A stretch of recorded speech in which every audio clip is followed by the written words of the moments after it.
Hello and welcome back to the Foundations Limited Set Review. In this video I'm going to be talking about the blue cards and how good I think they're going to be for the upcoming set. And that's about it. If you have not been here before, these are the tiers I use to discuss cards. There are 5 of them. Tier 1 is good, Tier 5 is bad. Specifically, the tiers are supposed to be based on when I think you will take them out of a pack. There's sort of a general pick overview here. Nothing's ever going to be perfect, but it's kind of a good overview of like when I would expect to be taking the cards on average. And we're just going to get started with Aegis Turtle. Single blue mana for a 0/5. So, I mean, if you're really trying to go super hard on the like blue control-y stuff, I could see trying to do this. I just think you're not. Like, there's, especially given that in this set there's a, like specifically white is just going so wide. Like, this just does nothing against that, and I can't imagine this being playable. I'm sure there are people that will play it. I don't think it's gonna be me. But maybe there's a world. Maybe there's a world where the turtle can do enough defending. But I don't know, man. I'm not a believer. It just seems really, really tough to make it work. Aetherize. 3 and a blue for an instant. Return all attacking creatures to their owner's hand. So, this is interesting. It's kind of like a, it's kind of like Settle the Wreckage, because it puts everything somewhere else and then, whatever. I actually think it limited this might be better than Settle the Wreckage, because they don't get lands. I don't know. Unclear to me. It's probably worse. It's not double pipped, though. I don't think Settle the Wreckage was that good, for the record. Not a Wrath guy. I'm just not a guy who likes Wraths in general, and this is attempting to be a Wrath. So not really something I'm super excited about personally, but I recognize and I respect it. I'm respecting it by giving it a tier 3 grade. I'm respecting this card, but I don't love it for me personally. An offer you can't refuse. Single blue mana for an instant counter target non-creature spell. Its controller creates 2 treasure tokens. There just aren't enough non-creatures. Like, creatures are the things you want to be countering. This also gives your opponent 2 mana, so it's just not good in limited. Arcane Epiphany. 3 blue for an instant. The spell costs 1 less to cast if you control a wizard. Draw 3 cards. So yeah, Harmonize is good if this is a Harmonize, which it is going to be pretty often. I would say that in most blue decks are going to be able to make this work, like when you want it for the most part. Blue definitely wants to be doing like countering spells in this set and stuff, so it being an instant is really nice. I think this is going to be pretty good. I think it's going to be a decent blue spell. It is pure draw in 2024, but with a slightly lessened power level, I think this has potential to return to the old days of like when draw 3s were just like the best card in limited, and like I don't think we're going to quite get there, but I do think we're headed back in that direction a bit with this set. Archmage of Runes. 3 blue for a 3/6 instant and sorcery spells you cast cost 1 less to cast, and when you cast an instant or sorcery, draw a card. Yeah, I mean, this is kind of a nice build-around guy. I mean, you don't really have to build around it too much, because blue's going to be playing. Like, all the good blue cards are instants and sorceries, like especially the commons. So, like, you're just going to be doing this, and it's going to draw you a bunch of cards, and it has 6 toughness, which is pretty hard to kill without hard removal. It just seems like a good thing to do to me. Like, it seems like you're just going to untap with this a lot, because it's so big, it can block. Yeah, I like this one. Big Fin Bouncer. 3 and a blue for a 3/2. When it enters, return target creature an opponent controls to its owner's hand. So I think in a vacuum this card is decent. The thing about it, and the reason I could move it down, is that in this format, I just don't think blue wants to do this. Like, I guess it still isn't bad. Like, I'm not that old. Like, do people play Mana War and like blue control-y decks in like 2006? Like, is that a thing that you did? Because if that's a thing that you did, I could see this being a thing that you want. And I don't think it's bad. Like, the rate seems decent to me, at least. Like, the rate is at least decent, maybe good. So I'm gonna leave it here in tier 3 for now. I think it's fine, but I don't necessarily like love it. It's gonna be deck dependent. Brineborn Cutthroat. 1 and a blue for 2/1 with flash. Whenever you cast a spell during an opponent's turn, put a +1/+1 counter on this creature. So again, sort of playing into the like blue's playing on your opponent's turn thing. Like blue sort of wants to do this. I think this is kind of like blue's thing, like that you really want to be doing in this set, just generally. So I think this is fine. It's good. It plays with that really well. I think that's powerful, but I do think this card by itself is very small. So instead of just dying. But it's not like it's not enabled. It's not like it's not like there are ways to do this. There are ways to get this to work, and I don't think it's bad. Cephalid Ink Mage, 2 and a blue for 2/2. When it enters, surveil 3, and it has threshold. It can't be blocked as long as there are 7 or more cards in your graveyard. So 3 mana for 2/2 that surveils 3 is just not that great because the creature is almost worthless, especially in blue. Like blue would really like this creature to be bigger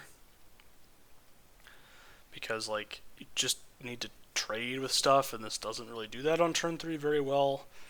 And the threshold thing, like you don't really want this. A perfect example of this, a version of this card but better, is the 1/4 in Bloomborough that had Vigilance and was unblockable when you had Threshold. And but it was a 1/4, so it could actually block on turn 3, where this can't really do that. So now this one has ETB value that one didn't, so I think that I've rated them about the same. Like they're both tier 4 cards. But this one I think I'm just not that excited about, to be honest with you. It is a wizard, I guess. I don't know. It's something. Clinquant Sky Mage, 3 and a blue for a 1/1 flying. Whenever you draw a card, put a +1/+1 counter on this creature. So it is a 4 mana 1/1, which means it does not block the turn you play it. When you draw a card in your next turn, it attacks as a 2/2. Let's say you draw another card during the turn, which is probably pretty likely because you're blue. You can attack as a 3/3 for 4. Like the theory behind this is like really good. It's like, oh, it's huge. It's gonna get out of hand really quick. But it's your opponent has like you played a 4 mana 1/1. Like that is 1 power and 1 toughness for 4 mana up front, and I think tier 5 is probably too low because I think you can make this work. It being a wizard is something that kind of matters a bit. Yeah, tier 5 is probably too low because it is a threat. Like your opponent does have to kill it, but the fact that they can answer this for 1 mana in 2 colors in this set, and like, nah, I'm leaving it here. If it ends up killing me, it ends up killing me. But I'm leaving it here. I just think there's better things to do with than this in blue, so I'm just gonna leave it. Curator of Destinies. 4 blue for a 5/5. It can't be countered. It has flying. When it enters, look at the top 5 cards of your library and separate them into face down pile and a face up pile. An opponent chooses one of those piles, put that pile into your hand and the other into your graveyard. So Fact or Fiction on a creature that is large and flying is very strong. This card is just very difficult to deal with. It kind of is good up front, it's good in the back, it draws you some cards, like just really powerful, good rate creature that I think is gonna win some games. Drake Hatcher. 1 and a blue for a 1/3 with Vigilance and Prowess. Whenever this creature deals combat damage to a player, put that many incubation counters on it, and you can remove 3 incubation counters from this creature to create a 2/2 blue Drake creature token with flying. So, yes, it may be hard to get in sometimes, but it's a 2 mana 1/3 Vigilance Prowess that your opponent has to block. There's some value in that. And you don't even have to tap it to remove the incubation counters, which is nice. It's not like it's that hard to imagine a world where this gets in. It has 3 toughness instead of 2 toughness, which is really nice. I kind of put this in like an efficiency tier 1 where I'm like, I'm going to want to be really happy first picking this because it's a wizard. It just does it all. Like, it just does it all. It may not win this much, but I just think like I'm going to be so much happier. Like, first picking this as opposed to first picking this. Yes, this card is more powerful than this card. But like, in the pack, like this is just like, oh, it's a 2-drop. It's like so nice. It like, whatever. Kind of just does everything. I really like this card. I would probably pick it over this if I had to pick pack 1, pick 1. Is that a crazy take? Maybe that's wrong. I don't know. I just like 2-mana spells. So we'll see. Maybe 2-mana spells are not at a premium in this format, but this to me just seems very good. Elementalist Adept, 1 and a blue for a 2-1 with flash and prowess. This is kind of has all the opposite problems that the last card had. It is a 2-1, so it dies to everything. Yes, it has flash, so you can flash it in and get a big attack or whatever. But without, like, there's no, like, your opponent can just block it. Like, with the 1-3, you can attack into your opponent's, like, 2-2, and they block, and then you can choose to do something or choose not to do something. If they block this with, like, a 1-1, you're forced into responding, so you have to act first with this card, which is way worse. And I think this is just a really bad 2-drop. But it is still a 2-drop, so, you know, there's possibly a use for it, but I just don't think I'm going to want to play this. Erudite Wizard. 2 and a blue for a 2-3. When you draw your second card each turn, put a +1/+1 counter on it. There have been many versions of this effect. They've never been good. This one's not going to be good either. So, yeah, just don't play it. It's not good. It has never been good. It's never going to be good. Essence Scatter. 1 and a blue, instant, counter target creature spell. Very strong. Was very good in DMU last time out, and people were like, oh, there's a lot of instant and sorcery stuff going on. True, but this still was a house in that format. In this format, it's going to be a house again. It just always performs. It just always performs in limited. That's why it's an uncommon and not a common. So it's going to be good. Extravagant Replication. 4 blue for an enchantment. At the beginning of your upkeep, create a token that's a copy of another target non-land permanent you control. Yeah, like, I don't know. You're paying 6 mana to wait to like pass the turn and hope to untap, and then your opponent could just kill your thing that you want to copy, and then you can't do anything, and it doesn't do anything by itself, and also it's 6 mana, and have I mentioned the mana cost, and also it's an enchantment, so they can blow it up sometimes. There's some incidental enchantment hate in the set. There's just not. There's tons of these rares in the set that just don't do anything, and this is one of them. Feybloom Trick. 2 and a blue for an instant. Create 2 1/1 blue fairy creature tokens with flying. When you do, tap target creature and opponent controls. This is really powerful. So, first of all, it's an instant, which is something that is very good in the set, contextually, and it's just always good. But like in this set is particularly good. 2 creatures that have flying. You can tap something down. That's not the part of the card that matters.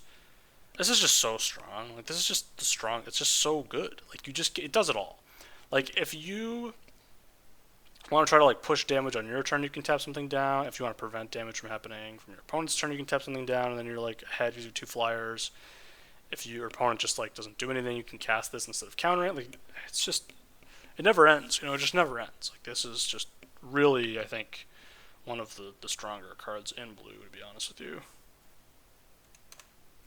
Fleeting Distraction.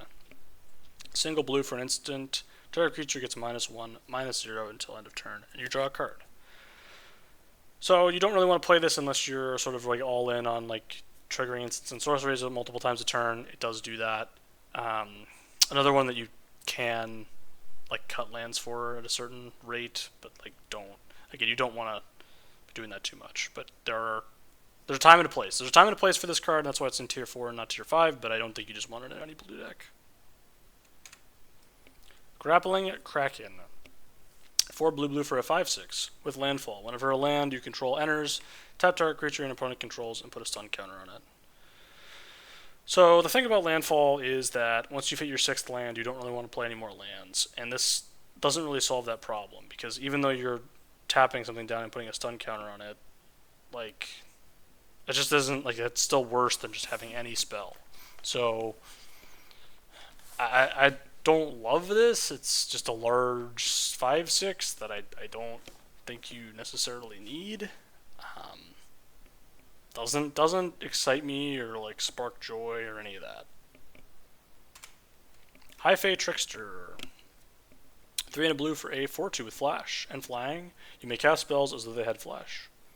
Yeah, just a nice piece to play with the other instants in the blue sort of spell package, and just sort of continues to keep the ball rolling, you know?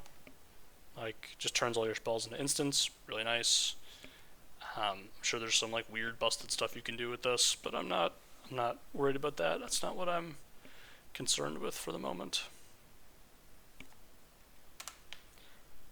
One thing is, though, it does die to 1 mana removal, so that is something to think about. That's why, again, keep it in tier 2. You could. I'm not going to move it lower, but like you could. Homunculus Horde. 3 and a blue for a 2/2. Whenever you draw your second card, each turn create a token that's a copy of this creature. So this is a card that may, I think, at times like look good. I don't know. Like, to me, it just looks so bad. It's a 4 mana 2/2, and then you have to draw 2 cards on your next turn, and your opponent has to have not killed it. And, like, whatever. If you pull it off, like, if you get to your next turn, you untap, you draw a second card, which is going to be not trivial, but easy to do. Like, not like you're not going to be able to do it every single turn in blue, but you're going to be able to do it a lot. Then it's pretty threatening because it's just going to double every single turn, and your opponent can't, like, it gets out of hand quick. But man, it sure is a 4 mana 2/2. Like, man, it sure is a 2/2 for 4 mana that can't block, can't attack, can't do anything really until you have like 4 of them. And like, until it's doubled like twice, you can't do anything. If it does, that's good. But I don't know. I just want my cards to do stuff and not just die to anything. Which this does, it just dies to literally anything. Icewind Elemental. 4 and a blue for a 3/4 flying. When this enters, draw a card, then discard a card. So we've had actually versions of this printed somewhat recently that were not good at all. In a format that's a little bit slower, I think it's probably going to be more close to fine. It is also a 3/4 instead of a 4/3, which is what they have been. That's preferable, in my opinion. So I think this is going to be okay, but not amazing or anything. Imprisoned in the Moon. 2 and a blue for an aura, enchant land, creature, or planeswalker. Enchanted permanent is colorless land with tap to add colorless mana and loses all its abilities. So it's a removal spell that turns off stuff, and it's not very good because it turns your thing into a land. So like giving your opponent more mana is bad. This card has some all-time, if you look at the Shadows of Innistrad Remastered stats, like they're just all-time bad. All-time bad. This is certainly not a good card. Like, it just is. It just is. There's better removal out there. Theoretically, you could play it. I just don't play it. Just don't play it. Just don't do this. Don't do this to yourself. Inspiration from Beyond. 2 and a blue for sorcery. Mill 3 cards, return an instant or sorcery card from your graveyard to your hand. You can flash back for 7 mana. 5 blue for 7 mana. I have no idea why it's 7 mana on the flashback. That just seems exorbitant. But could have cut like a bunch. I don't even know like what constructed format cares. I'm sure there's something. In limited, this is just not a thing. Like, you can, the front side of this card is kind of like, oh, okay, I'll get my spell back, that's good, but like, it's a sorcery, which is pretty bad. In blue, you really want to be having instants, and this is not an instant, so I think there's just better stuff you can put in your deck than this. Kaito, Cunning Infiltrator. 1 blue for a 3 loyalty planeswalker. When a creature you control deals combat damage to a player, put a loyalty counter on Kaito.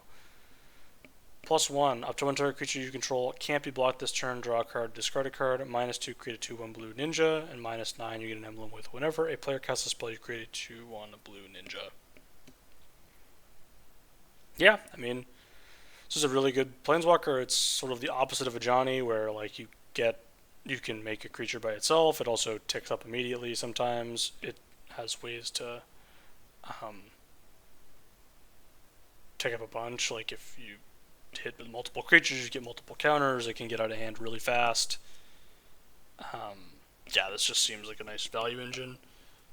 Yes, obviously you make the 2/1 and they kill it. It happens sometimes, but it's just harder to have that happen in this format than in a lot of formats because, Kaido is, it's just, their stuff is weaker, so the Kaido is likelier to live. The one issue with it, double pip, was bad, but this is just a strong Planeswalker. Kiora the Rising Tide. 2 and a blue for 3/2. When it enters, draw 2 cards, then discard 2 cards. As threshold, whenever it attacks, if there are 7 or more cards in your graveyard, you may create a 8/8 creature. So, pretty good if you do that. Yeah, I mean, this is just fine. Like, 3 mana, 3/2, and you just get to loot for a rummage for 2, or loot for 2. That's okay. It's not amazing or anything, but it's okay. And the threat of it hanging around until you get to make an 8/8 is definitely something that exists. 3/2, like, you probably have to block with it more often than you'd like, but that is just life sometimes. Light Shell Duo. 3 and a blue for 3/4 with prowess, and when this creature enters, surveil 2. So we just had this card. In Bloomburrow, it was decent. It's going to be decent again. Don't see any reason why it wouldn't be just decent again. It was fine, and I think you'll play it in pretty much any blue deck, and you'll be okay with that. Lunar Insight. 2 and a blue for a sorcery. Draw a card for each different mana value among non-land permanents you control. So,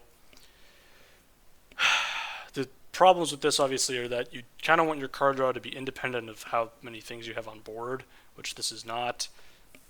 It also has the ability to just be a blank, and is the blank a lot in blue decks, so I just don't see this doing anything at all, really.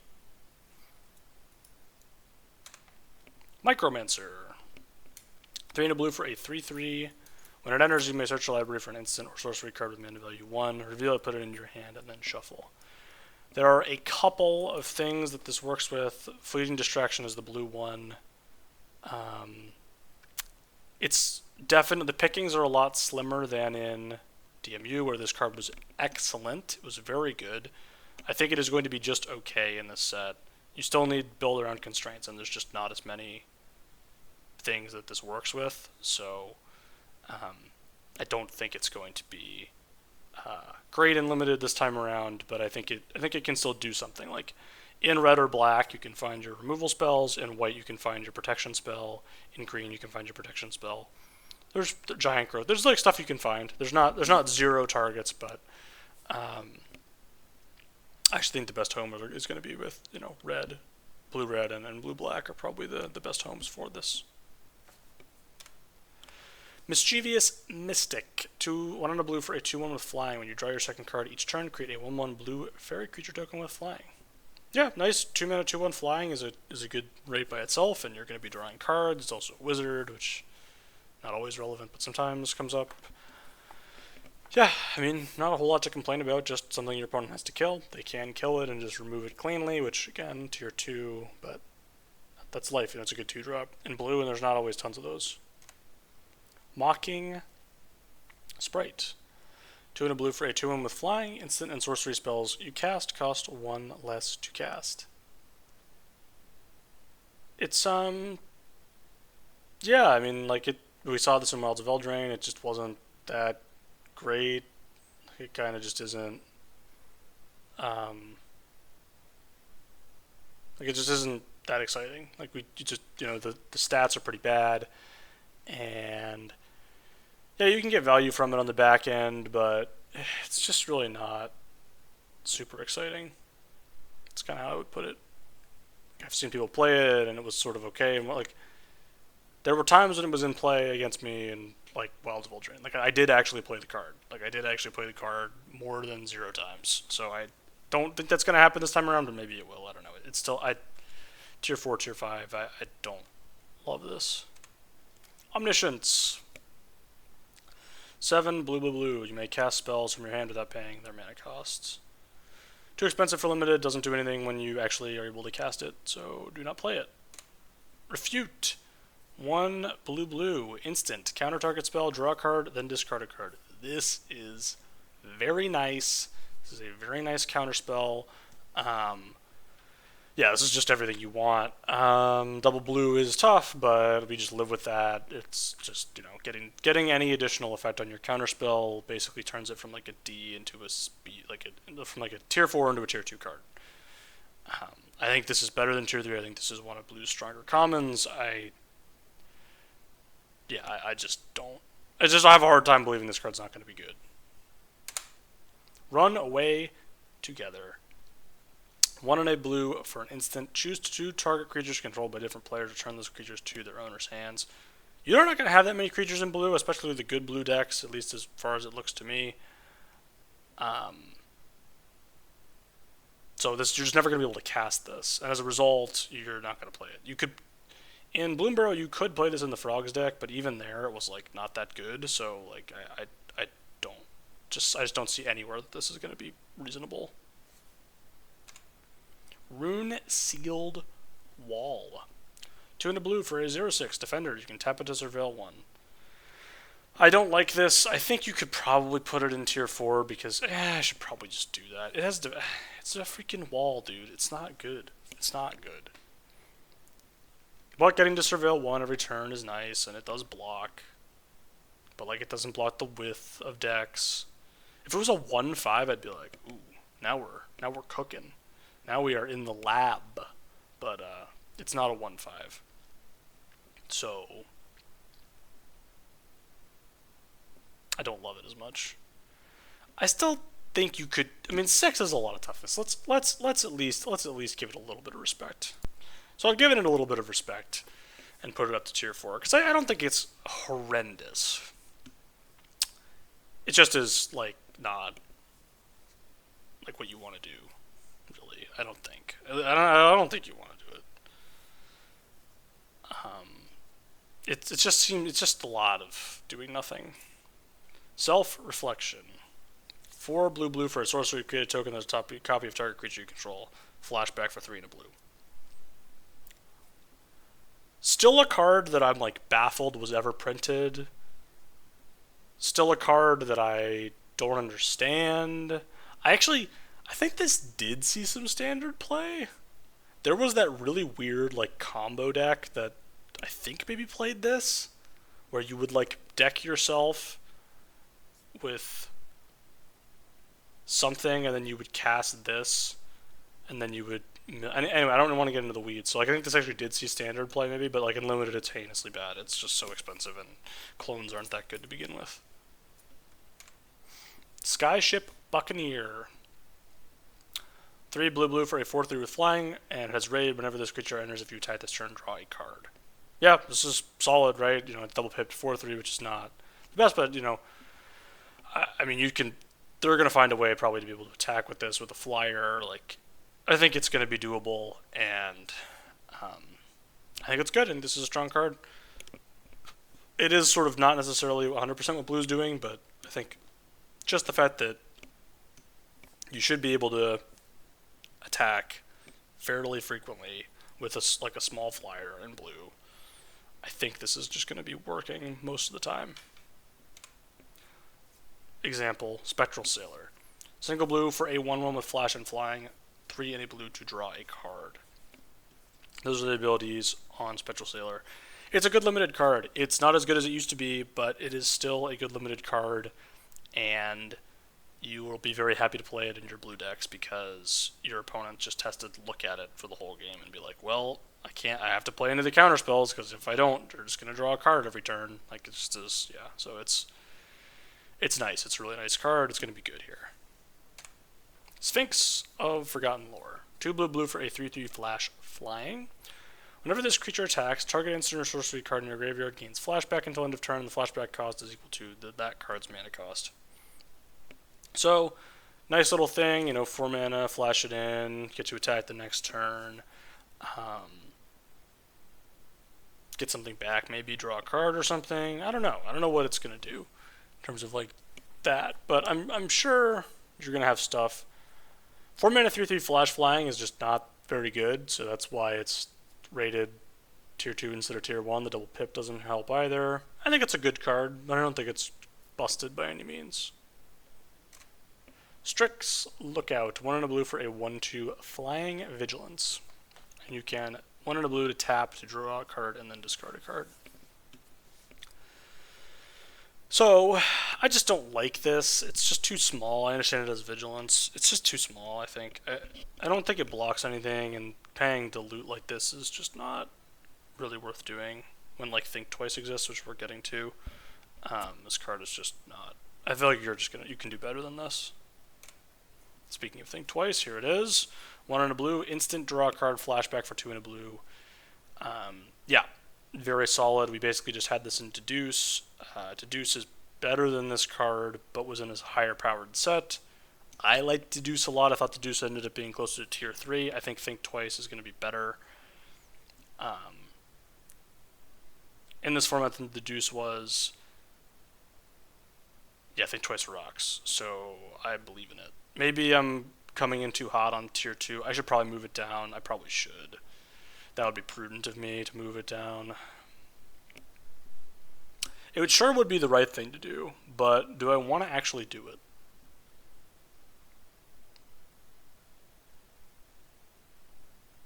Yeah, I kind of do, don't I? But it's so good. Have you thought about how good it is?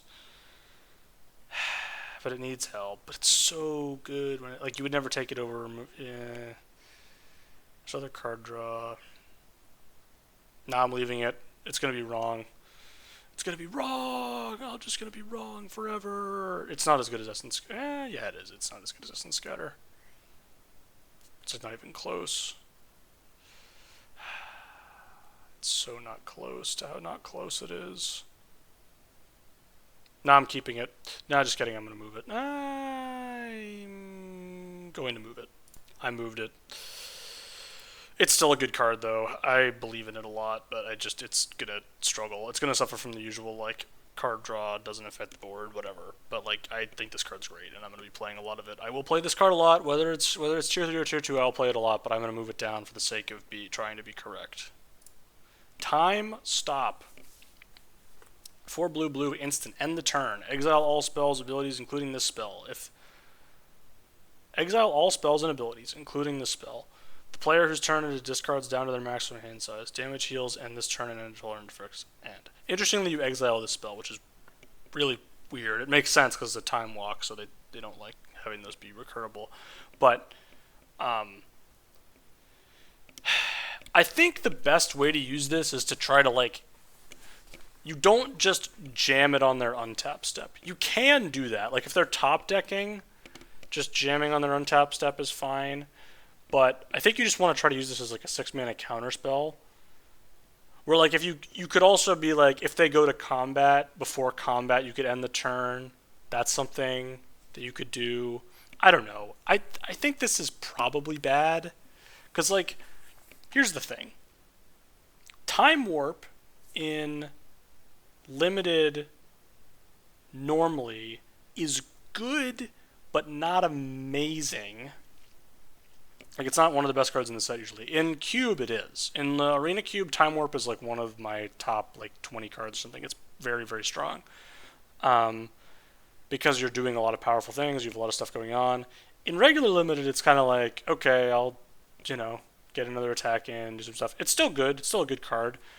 I can actually look up the stats on it. I think they had it in Strixhaven. Let's just do that. Let me just pause real quick. Okay, so we've done that. It was what I expected. It was good, but not, like, completely busted. Like, it was 60%-ish, which is a good card. That's definitely a good card. This card is a lot worse than Time Warp for several reasons. One, it's 1 mana more expensive, so that's a pretty big deal. 2, you can't use it when your opponent's tapped out, which is actually, like, really bad. Like, your opponent's always going to have mana up with this. Not always, unless, like, I don't think this is going to be amazing. I think you could build around it, and it's going to be good. Maybe I should move it up to tier 3. It's pretty sweet. I kind of want to try it out. It just seems really slow to me. And I'm going to leave it in tier 4. Tolarian Terror, 6 and a blue for a 5/5. This spell costs 1 less to cast for each instant and sorcery card in your graveyard has word 2. Yeah, this is good. This was really good in DMU. It's going to be probably just about as good, I think. I mean, all the blue's good cards are instants and sorceries, so I imagine this is still just going to be like a thing you can do in pretty much any blue deck. Like blue as a color is going to just kind of be the Tolarian Terror color again. So this is probably your thing that you're doing. We'll see. This last time around, you could basically just like do this. Like you could just draft this card, and like that was your deck, and that was all you did for the It was like the second week of the format. The first week of the format was just me jamming Monumental Chaplains into my deck. The second week of the format was just all Tolarian Terrors. So we'll see if that happens again this time. Uncharted Voyage. 3 and a blue for an instant. Target creature's owner puts it on the top or bottom of their library. Surveil 1. We literally just had this card in the last set. It was good. It was a good card. It's taken very late because you can't play. There's diminishing returns on them, but it's definitely a card you should play. I'm always like happy to have them. Like they're always nice, so I like it. It will perform well. And finally, the last blue card, Witness Protection. Single blue for an aura, enchanted creature. Enchanted creature loses all abilities and is a green and white citizen creature with base power and toughness 1. Name legitimate business person. So we just had the best version of this effect ever in Unable to Scream, and this is sort of like a more medium to bad version. This was the first version of this effect that people actually played, and it was kind of like, okay, like it wasn't like the complete nightmare. It actually seems more plain constructed than limited, I think, because it just like in limited, leaving your opponent with a 1/1 is pretty bad. You can see how this would be a lot better than the white card that does this, but also costs 2 more mana for some reason. But it still is not that great, because leaving your opponent with stuff is not something you want to be doing. But it's fine. You can play it in some decks. It's just not a perfect removal spell. And that's it. That's blue. That's all the blue cards in this set. We flew through them. I was flying through this set review today. Very short, 37 minutes. If you enjoyed it, please, there's more set review content for you to see, and there will be more coming for Foundations. And I'll see you next time.